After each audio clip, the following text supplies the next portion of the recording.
O assunto agora é política. Começou de vez o processo eleitoral, pelo menos extraoficialmente, aqui em Campina Grande. O prefeito veneziano, Vital do Rego, confirmou ontem que a candidata dele à sucessão vai ser mesmo a secretária de Saúde, Tatiana Medeiros. E nós estamos aqui no estúdio com o cientista político Gilberg Santos, que vai falar sobre a conjuntura eleitoral aqui na cidade. Há 10 meses das eleições, nós já temos aí 6 pré-candidatos. Você não acha muito cedo para começar esse processo, já que as convenções só vão ser em junho desse ano? Boa tarde, Gilberg. Boa tarde. Teoricamente, sim, é cedo. Mas a gente precisa lembrar que a nossa cultura política aceita isso. Eu não acho isso interessante, diga-se de passagem, mas nós temos um hábito, um modus operandi de aceitar que o que mais conta é o processo eleitoral. É este momento em que nós, única e exclusivamente, escolhemos os nossos representantes. Então, a gente valoriza mais isso em detrimento do outro momento, que é o momento do acompanhamento da atividade dos eleitos. Então, sim, é cedo para começar, no entanto, é assim que nós procedemos. Isso faz parte de nossa cultura política. A outra questão é que este momento, na verdade, até o mês de junho, como você falou, o período das convenções, é o momento para testar a viabilidade de algumas candidaturas. Alguns nomes estão postos, né? Mas isso não significa que eles vão chegar ao pleito, que eles vão disputar. Agora, caso se confirme esse número de candidatos, é positivo para o processo e também para os eleitores? Em geral, eu não considero uma eleição que seja interessante ter numa eleição, principalmente numa eleição majoritária para uma prefeitura, tantos candidatos. No entanto, existe uma especificidade no nosso caso, aqui de Campina Grande, que é a possibilidade de, com pelo menos 4 ou 5 candidaturas, pelo menos a preço de hoje, com viabilidades práticas, de quebrar ou de dar uma quebrada, né? Vou usar esse termo, com a questão da polarização. Acho que o eleitorado de Campina Grande está um tanto quanto cansado dessa polarização entre dois grupos que nós assistimos nas últimas 2 eleições. Então, me parece que ter mais nomes vem a ser interessante, especificamente por causa dessa questão da polarização. Nós temos entre os 6 que estão se anunciando ser pré-candidatos, 3 mulheres, 3 pré-candidatas. Como o senhor avalia essa participação feminina nas eleições desse ano? Eu acho natural que aconteça isso. É positivo, sim, claro. E é uma consequência dessa conjuntura que nós temos.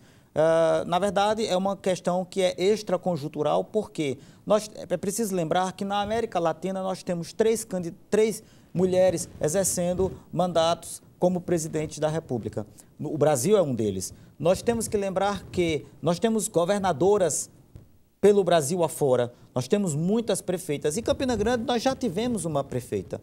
Então, isso é natural. Eu inclusive, nem considero isso mais uma novidade. É novidade apenas na questão numérica de termos aí a possibilidade de pelo menos 2 ou 3 mulheres disputando a eleição. Então, isso sim é interessante. Eu acho que, inclusive, vem a ser interessante para demonstrar explicitamente, pela questão numérica, que a política não é um mundo exclusivamente masculino. Até porque as mulheres são a maioria do eleitorado brasileiro também, né? Já exatamente. É uma influência fortíssima, né? Em que pese nós temos um mistério aí que para os cientistas políticos é difícil explicar, que é o fato de que as mulheres, em que pese serem a maioria do eleitorado, elas preferem votar nos homens do que nas próprias mulheres. Essa é uma questão. Espero que essa quantidade de candidatas ajude a diminuir esse dado. A eleição de Dilma foi o contrário, elas preferiram votar em Dilma, né? Foi, no final, né? Mas houve uma resistência muito grande em relação ao nome de Dilma, porque as mulheres, o grosso do eleitorado feminino, preferia o próprio Lula, né? E não a própria Dilma. O prefeito veneziano utilizou as pesquisas para definir sua candidatura. Será que esse instrumento é válido, faltando ainda um certo tempo, né? 10 meses para o pleito? Eu vejo que os líderes políticos, que é o caso de Veneziano, do prefeito Veneziano, me parece que eles utilizam bem mais essa questão de uma eleição como forma de racionalizar a escolha deles. É uma forma de justificar perante a opinião pública por que é que ele escolheu este e não aquele nome. Tirar a responsabilidade dele e passar ele afasta, povo. exatamente, ele afasta um pouco do foco dele e diz, bom, essa escolha não é minha, essa escolha é da própria cidade, eu escutei a opinião das pessoas e tomei a decisão. Existem as pesquisas internas, como a gente diz, as pesquisas para consumo interno. No entanto, me parece que acima desse instrumento, como eu disse, uma racionalização, o que existe sim é um processo decisório que fica restrito a algumas pessoas e aí sim pesa muito a decisão do líder, do chefe político, enfim, da pessoa que está ali ocupando o cenário principal. As insatisfações dos outros candidatos, né, que pleiteavam serem anunciados candidatos do PMDB, ficou claro depois, né, dessa decisão. O PMDB vai unido, rachado? Qual o seu entendimento? Eu acho que fissuras ficam, né?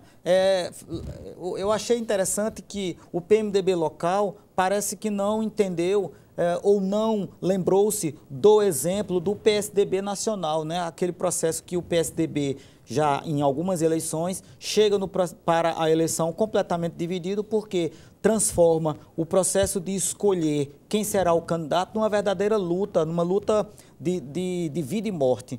Então, as fissuras vão ficar, devem ficar. Vai caber ao prefeito Veneziano e ao senador Vitalzinho arrumarem a casa, vai caber a eles reagrupar, acalmar os ânimos. Obviamente que isso vai acontecer na medida em que vão sendo definidos as posições e os lugares. E vai sendo definido quem ocupa o quê, no caso da candidatura da secretária de Saúde, Tatiana Medeiros, ser eleita. Então, essas fissuras vão sendo, aos poucos, fechadas. Eu torço por isso, diga-se de passagem, porque não é bom para a cidade, para uma futura ou improvável, o cenário é quem vai dizer isso, termos o partido que elege a prefeita ou o prefeito rachado, dividido. Para a administração da cidade, isso é o caos. Pois é. O guarda-chuva político sempre tem um espaço, né, muito grande para todos. A realidade política nos mostra que o guarda-chuva político ele sempre cresce. Pois é. Muito obrigado pela sua participação e pelas informações. Muito obrigado também. Até mais. Boa tarde. Boa tarde.